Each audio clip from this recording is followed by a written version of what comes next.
Hello, and this week, as we prepare to celebrate this third Sunday or third weekend of what we call regular time, they call it ordinary, but either way. The choice of readings, the first reading comes from the book of Jonah, chapter 3, verses 1 through 5, and then verse 10. The second reading comes from the first letter of Paul to the Corinthians, chapter 7, verses 29 through 31. And the gospel comes from Mark, chapter 1, verses 14 through 20. Now, as we've noticed before, this year is the year that is dedicated to the gospel according to Mark. We've also noticed that it's the shortest, and therefore that frequently, and last time we saw this was an example of that, we fill it in with a section from John's Gospel.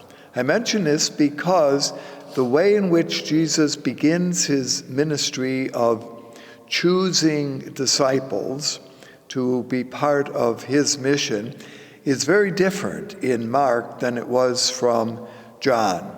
You remember, and this was the account last week, John the Baptist had pointed out to two disciples, and they had followed Jesus, and those two disciples were Andrew and an unnamed disciple, and then we met Peter and Nathaniel and Philip, and so we got a different way in which the kind of discipleship of Jesus was formed. Mark begins it much differently, as he will recruit his first followers. Now, the reading comes from chapter 1, and I mentioned the way in which the material is organized might have been reorganized in earlier times. Because here's how it works. First of all, there's an announcement that this is the good news. And the little passage that we hear says that Jesus began his public ministry after John had been arrested. So there's a clear distinction in Mark between what John the Baptist was doing and what Jesus will do. This leads to some speculation that Jesus was actually a member of John's group, that is, John's the Baptist. Now, we're not sure about that or for how long, and certainly the story of his baptism by John is included in material that we're not going to hear this time. Now, as it opens, it finds Jesus in Capernaum. That would have been, and we have noticed this before, Capernaum was a major fishing town.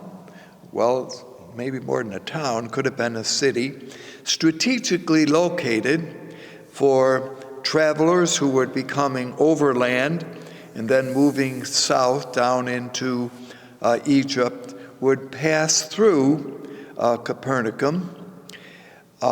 It was also located on the Sea of Galilee, or the Lake of Gennesaret, and was known as certainly a fishing town. And other Gospels point out that Peter, Andrew, and Philip also came from Bethsaida, and so they were kind of members. Now, where's all of this going? That just briefly to review the way in which the gospel tells the story, Jesus is pictured as walking along the shores of the Sea of Galilee and sees two brothers, Peter and Andrew, taking care of their nets. Now, clearly, that meant one of two things. Either it was the end of the fishing season, and I point this out because, like growing things on the land, fishing also was seasonal. We sometimes think that these boys went out every day fishing and brought things in.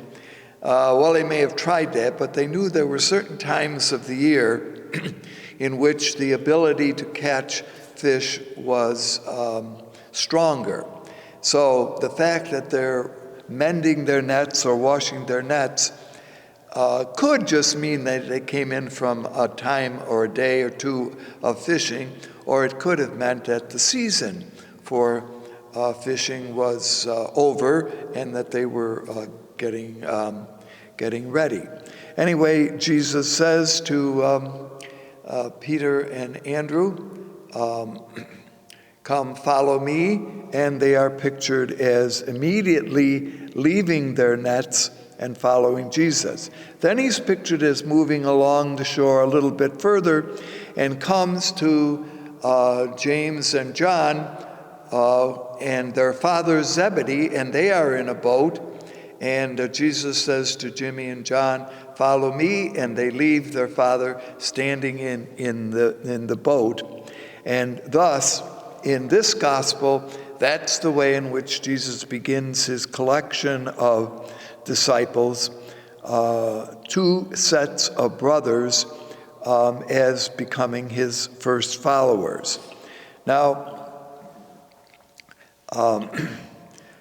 we're not quite sure just why, and you have to think about this. A man comes along, calls two sets of brothers to follow me. They immediately follow him with really amazingly no questions asked or anything else. That leads some to say that the structure of this day or this account in Mark might have worked a little better if, in the beginning, and we'll hear these stories as we move along over the next couple weeks, Jesus had been in Capernaum, that he had worked some cures, that he had done some teaching, and now, as he walks along the shore, he calls these brothers. That would have meant that they had some opportunity to know who Jesus was.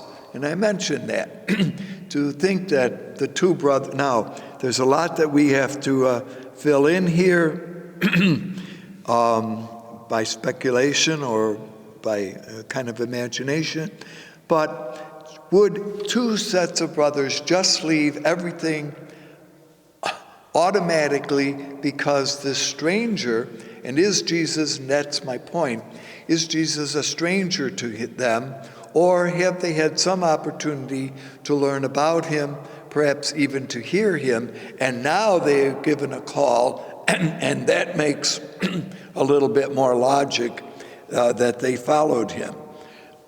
Now, we are told that these, obviously, from the way in which they are called, that they are fishermen. And Jesus says, well, come follow me and I will make you fishers of people. Now, as we have mentioned, and certainly this we know, that fishing was a major industry, and it was a very demanding industry, okay? So we have these two sets of brothers, Simon and Andrew, son of Jonah, and James and John, sons of Zebedee, and also we hear that there are hired hands. So what that tells us is that this was sort of a group effort. Now, fishing, as I mentioned, what did they do with the fish? Well, I'm sure they may have sold fresh fish when they caught it, but more logically, they smoked it or preserved it, and therefore it would be for sale, particularly when travelers or traders moved in, as we mentioned, through Capernaum, assuming that they were moving south to sell their goods as they moved along. Now, it's also true that there was a tax code here that you had to get fishing rights. Talk about organization and how different was it then, and maybe it is in some ways today. And that 40, almost higher, or at least 40% of all the profits that were made by fishing was given over to the government of some kind, either the local or the regional or even to the Romans. So it wasn't just profit from catching the fish going into the pockets or folds of the particular family, but it also had what was taxed. All right. Now, Jesus here, and this is something to notice, is pictured going out looking for disciples. Now, a little differently, as we noticed last time in John's Gospel, that you went to the home of the teacher or the place where he resided, and you spent time there learning from here. These two sets of brothers are now called by Jesus, and the fact that their father's names are mentioned is important because they are being called to form a new family. And you remember, we have pointed this out in other talks, how important family was. And to leave family and to, wherever this traveling, and this is what is different here, is Jesus is not a teacher who is pictured as sitting in one or staying in one place, although we do know that he had a home or a place in Capernaum, but basically was moving around with his disciples, and they, in fact, shortly as we hear the gospel unfold, will become helpers in sharing the good news. Now, technically, Jesus is forming a new group, and there were specific kind of titles for this.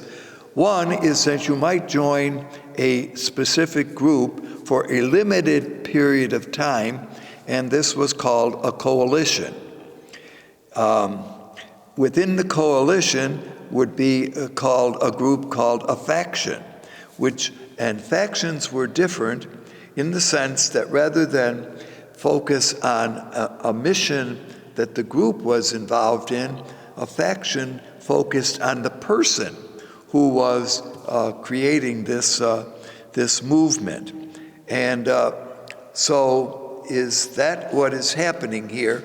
And although we know what a faction was and we know what a coalition was, in Mark's gospel it is never spelled out exactly what Jesus is doing. Now, is this group that Jesus is forming creating a common cause in an oppressive situation for people in daily life? And that's what I'm alluding to with regard to the taxation, because, as we know, even on the land, people were losing their ability to pay these taxes, and that therefore their land would move into the hands of one person, and that tenants. And you remember, there will be stories where people work for tenant farmers, or are tenant farmers working for owners, because that's all that they could. So there's this to be considered here. Also, in looking at Mark's story, one notices that Jesus does not issue orders. He only issues a promise, that he says to these four, "I will make you fishers of people." Now, a couple of observations that some who have studied this little section of Mark tell us.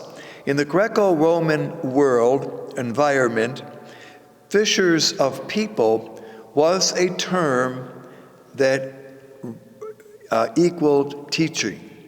See, so that sometimes when we think of it, well, Jesus is inventing something, well, perhaps. And there were, therefore, different types of pupils compared with different types of fish.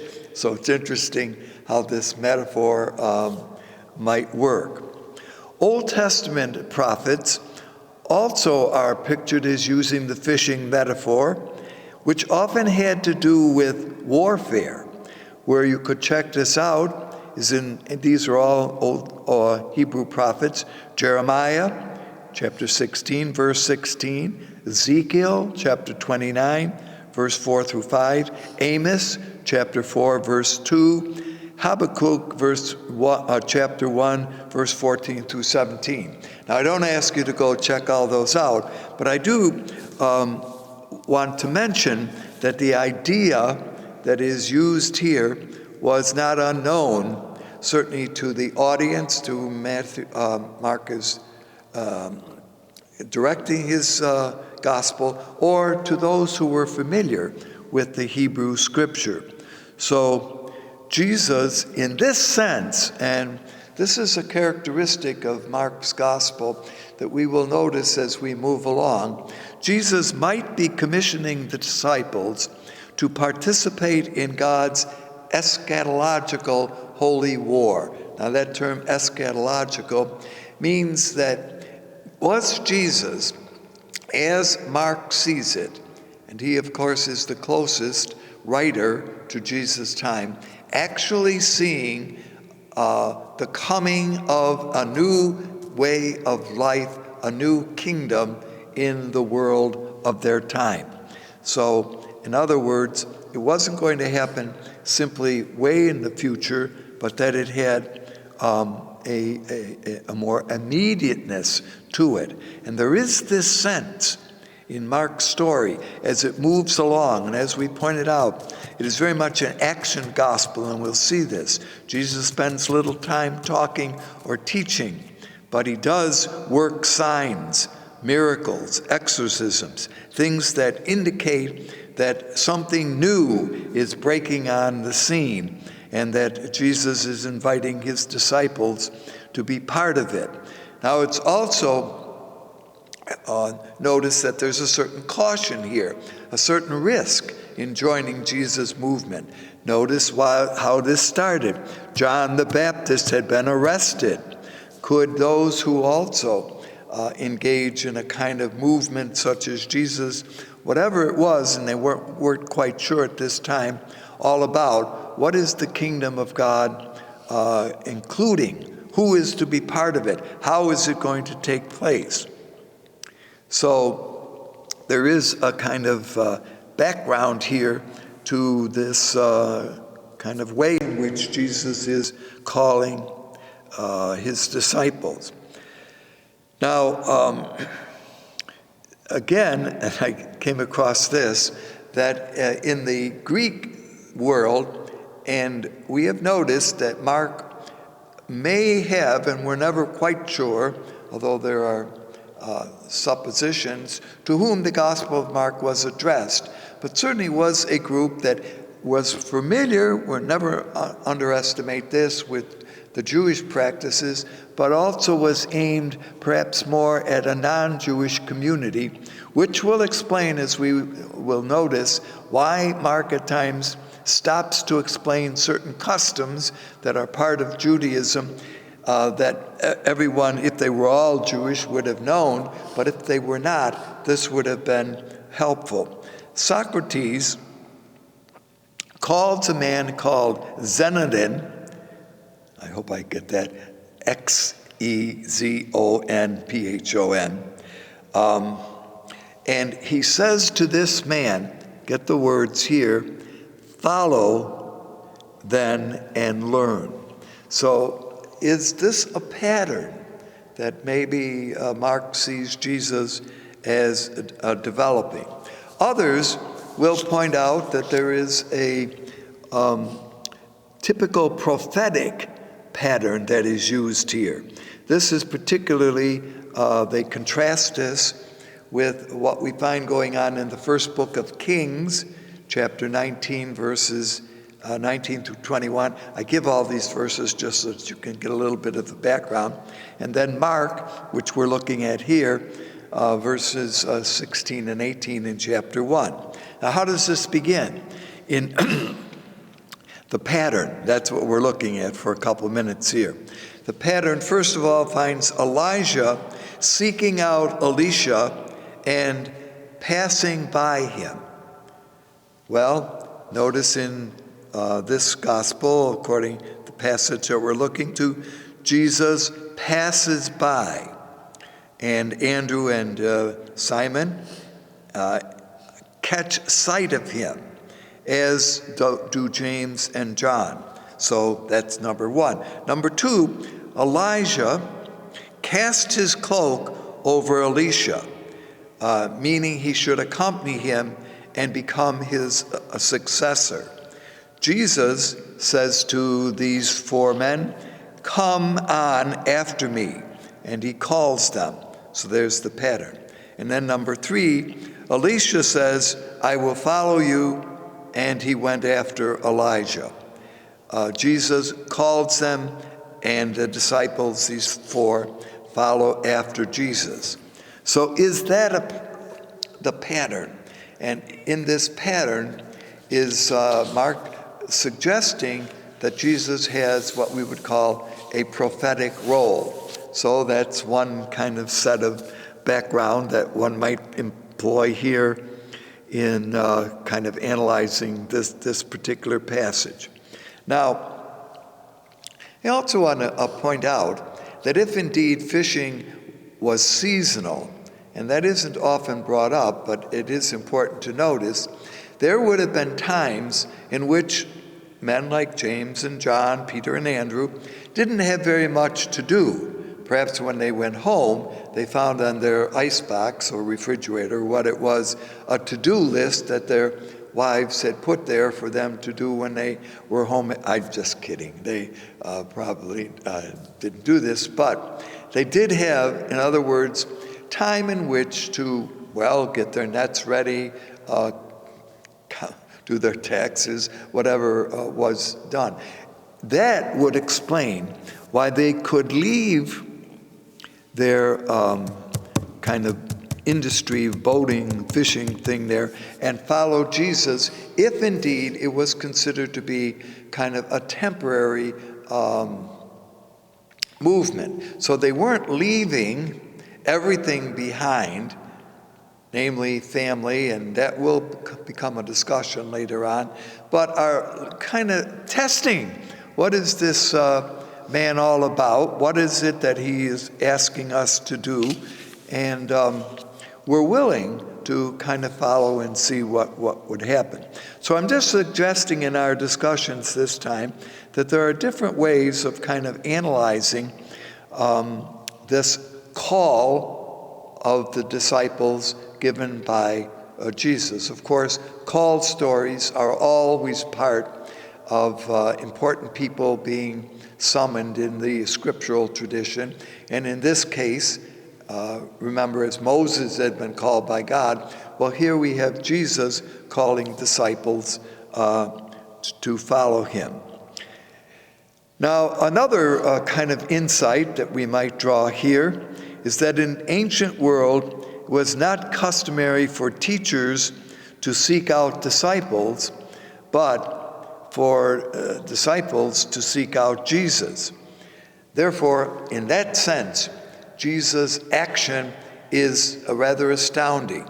And what if, and this is where we're going, what if what is being personified here is that Jesus is wisdom. Now, we've mentioned this before, that wisdom was an important tradition that had developed about 200 years or so before Jesus' time. And in the book of Proverbs, which is part of what we call the wisdom collection, it does talk about wisdom as going about calling her followers. She calls who were called the simple ones. Now, that doesn't mean they weren't smart. It means that they were ordinary, that they were not those in high places or with power, and that wisdom, that is, promises her followers a higher life, just as Jesus here is pictured as promising a better life for those who follow him. So all of those are perhaps some kind of a little bit puzzle pieces here to put with regard to this story that we're looking at this time. Quickly, the first reading comes from Jonah, chapter 3. Remember, this, of course, is the famous story of Jonah, who is called by God to bring a message to Nineveh, to the Ninevites. Now, it is true that the Assyrian capital, the Assyrian government, which had actually, by the time that all these things were written, had been destroyed in the year 612 before the common time, was still a very vivid memory about the city of Nineveh. Nineveh was apparently quite archaeological evidence would point to this, quite a large city. They point out that it was 3 miles wide, and this was very unusual for ancient cities. It was located on the eastern bank of the Tigris River, and it is there, having been rejected in his message the first time, that Jonah now goes and says to the Ninevites that in 40 more days and Nineveh will be destroyed. Wow. This, by the way, whole story of Jonah seems to have been based on the prophet Jeremiah, chapter 18, verses 7 to 8, where he says, "Sometime I may declare concerning a nation or kingdom that I will pluck up, break down, and destroy it. But if that nation, concerning what I have said, turns from evil, I will change my mind about the disaster that I intended to bring upon it." Now that's what Jeremiah says, and that's pretty much what happens here in the book of Jonah. So there seems to have been a connection there. Quickly, within a day or so before Jonah's even begun to move to the city, everyone repents, from the highest right down to the lowest. It's a very colorful picture. Everyone will dress in sackcloth and ashes. Not only people, but even animals. So it's you have to appreciate the parable of Jonah. We have mentioned this on other occasions, but again, it comes to play here. So to put on sackcloth and to fast would be ways of repenting for what they were doing. And as Jeremiah had pointed out earlier on, God would relent. And here, it's interesting, we don't often think of God as changing God's mind, but by this word of Jonah, the Ninevites are pictured as changing their mind, which is the very reason, by the way, that Jonah didn't want this mission. He did not want the Ninevites to turn away from their evil and to accept God. You would think prophet would be pleased that they would accept the teaching of the Lord, but not Jonah. Jonah, in fact, as you know, will sit around and wait for the city of the Ninevites to fall. But that, of course, is the part that we don't hear. They do not mention Jonah's disappointment with his success, because he felt certain that his audience would not listen and would merit the punishment that was coming from God. But the reason that, of course, it is chosen for our consideration this time is that people change. There's a change of heart, and they follow whom? They follow the God whom Jonah proclaims. And, of course, following is, I think, one of the qualities that is brought to our attention this time as we hear this story. Jesus calls disciples, again going back to the gospel, to be followers of him on a mission. It will become clearer as the gospel unfolds what this mission is. It will not be exactly the way in which we believe that the initial apostles or disciples thought it would be, but it would certainly become very salvific for all of us.